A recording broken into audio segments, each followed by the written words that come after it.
13 Pokemon Go hacks to help you be the very best. Hello everybody, Tanush here. Did you know you can get bonus points for spinning your Pokeball? Yes, when I realized that recently.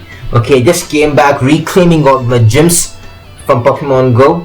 So if you even think of reclaiming a gym at Bangalore region southwest, beware little kid. Okay, let's cut to the shit. Number 1. You can spin your Pokeball for a nice curve. When you're capturing a Pokemon, draw a little circle around your Pokeball to give it some spin. That will give you a curveball bonus for even more experience points. Number 2. There is a little icon in the bottom right corner that tells you how close wild Pokemon are to you. Okay, this may sound basic, but let's keep in mind the beginners who are watching this video too, right? So Hout indicates a Pokemon that you haven't caught yet, and the paw prints indicate how close that Pokemon is. 3 paw prints means they're far away, while 1 paw print means they're just a short walk from you. See, I'm gonna make a video shortly regarding this capturing Pokemon based on paw prints, so please stay up tuned to my channel. Number 3. To catch a Pokemon properly without wasting Pokeballs, make sure you tap and hold. Tapping and holding will bring up a green circle around the target Pokemon. That circle will change in size. When the circle is smaller, to get a better chance at a capture. If you time it just right, you get a nice or excellent throw, which will give you again extra experience points. If you see a yellow circle, number 4, that means you're looking at a Pokemon with higher combat points or CP. CP stands for combat power or points, and the higher it is, the stronger your Pokemon is. However, high CP Pokemon are also harder to catch. These might swat away your Pokeball or jump back out of it after a shake or two. Number 5. Once you get to higher levels, you can use to get raspberries and ultra or master balls to increase your capture chances. These items will start appearing for you at Pokestops once your level is high enough.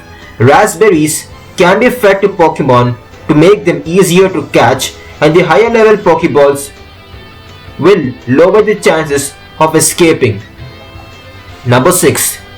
If you have some time to play, use an incense to get a bunch of Pokemon to come to you. Everyone starts with 2 incense items in their backpack. When you use one, wild Pokemon will appear around you at a higher rate for 30 minutes, which helps fill up your Pokédex and level you up. Number 7. If you're out of incense and don't want to spend money, try heading to a well-populated Pokestop. There is an item called a Lure module, purchasable in the store, which works a lot like incense. It's only used at Pokestops and works for everybody in that area. The more populated the area, the better chance that there will be someone using a module that you can mooch off of. Number 8. Need more candy to evolve your Pokemon? Transfer duplicates to the Professor. If you check out your roster of Pokemon, you can tap on them and transfer them to Professor Willow in exchange for 1 candy. It's best to do with low-powered Pokemon that you already have more than one of, unless you want 40 Pidgeys or 40 Zubats. If you find eggs at Pokestops, make sure to put them in an incubator. You have an incubator in your backpack that can hold 1 egg at a time. As you walk, the egg will incubate until it hatches, potentially giving you a new Pokemon and other rewards like candy. Number 10.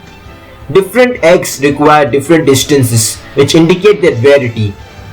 A 10-kilometer egg is more rare than a 5-kilometer egg, and a 5-kilometer egg is more rare than a 2-kilometer egg.